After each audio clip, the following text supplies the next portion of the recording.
Money Radio, good afternoon, and thank you for joining us. Always a pleasure to get together with Laura Bramnick from TalkRealEstateAZ.com. Hi, Laura. Hi, Sinclair. How are you today? I'm doing very well. Good to see you. Laura is an attorney. She is also a real estate agent.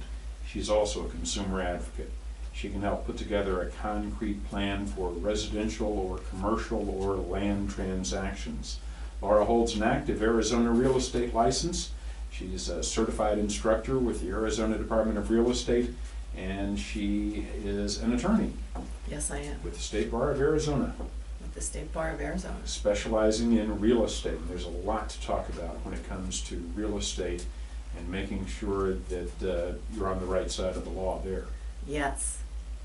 For more information, TalkRealEstateAZ.com. That's the website. TalkRealEstateAZ.com, and the phone number 480-624-2705, 480-624-2705. Laura, wanted to talk this week about inherited real estate. This happens all the time. Someone receives some real estate from someone who's recently passed. Yeah, and it can be one piece of property or it can be several pieces of property.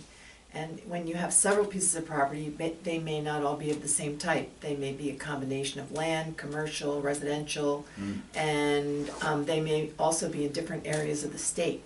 And it may not be one person receiving it, it may be several people. Correct. Kind of sharing that inheritance. Yes. So you really have to have someone that kind of can quarterback that. Get the values on the properties, figure out if there are tenants, what any issues are, the taxes up to date, what does the trust or will say, are they to be sold, or is one family member to have an option, to purchase, those types of things. And you need to make some plans for passing on property. Anybody needs to think about that because we never know when death could hit. We never know when a disability could hit.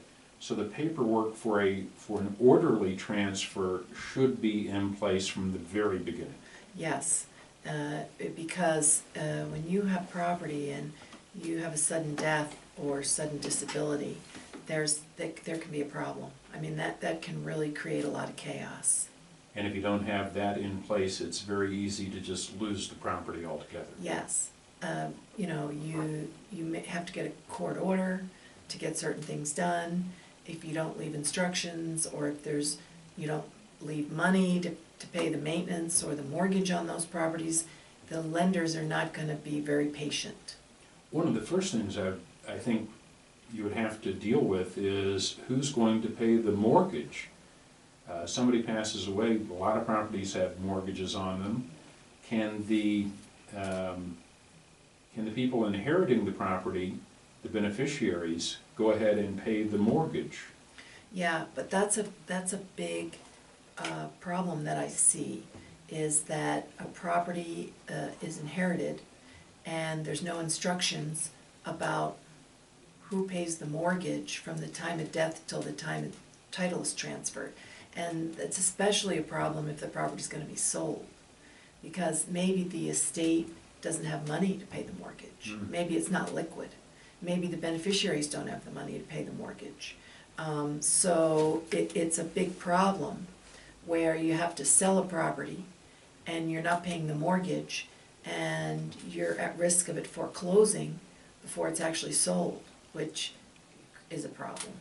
It's just, it eats up any equity that the property can have. And then the idea that there may be more than one beneficiary. Yeah. How do you split up a house among 4 kids? That's right. That's right. And then what if one of the kids wants to purchase the property? Or is living in the property? Is living in the property. I've seen that scenario several times where you have an adult child living in the property and it may even be living rent-free. Yeah, that may be the child that doesn't have the resources to go out and get their own property. Right, and so they don't want to move, and what happens is it can force the other siblings to evict their brother or sister, which can create a lot of emotional disturbance within the family, Yeah, to say the least. to say the least. So again, having the plan, and a lot of times the payment of the mortgage, that can be dealt with if you have a trust in addition to your will, because the trust will have a bank account and it doesn't have to go through probate, and the bank won't shut it down once they find out about the death, which is very common when you have a bank account, let's say, in one person's name and they die. So there are relatively simple ways to deal with a lot of these issues. And you just have to make sure that they're in writing in a legal type of document. You certainly don't want to evict your sibling. You want to know anything you need to know about value. That's why getting an appraisal can be beneficial, but also knowing there may be a freeway planned, maybe not for 10 years out. What's the future value? But that will affect the value of the property, especially if that property needs to be taken by eminent domain. Mm-hmm. So you want to know what those issues are. And it's, again, we talk about just making a plan. And especially if you have tenants in the property, there are so many issues that can come up.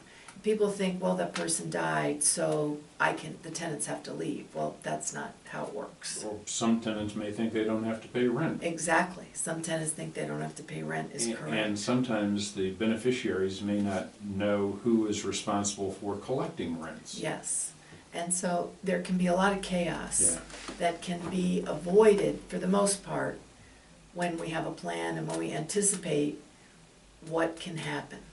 Part of the process, though, is when you acquire property, plan on the idea that we are mortals. Yes. People pass away. Correct. And to leave that property hanging is one of the worst things that you can do. So not having a estate plan in place for real estate is probably the worst possible planning. If all you have is the property, you don't have to do a formal will. You can do a beneficiary deed, which is very simple. There are simple ways to do There it. can be, and they may apply. So there's, I have a lot of clients that use that type of vehicle because maybe that's all they've got. Yeah, but don't just plan on living forever. No, don't plan on living forever, and don't, doing nothing is a choice. Right. In other words, you're really putting things in play, even if you don't intend to, that you pretty much know are going to create a problem later on. Here's something that constitutes the right choice, and that is contacting Laura Bramnick. She can help work out these details.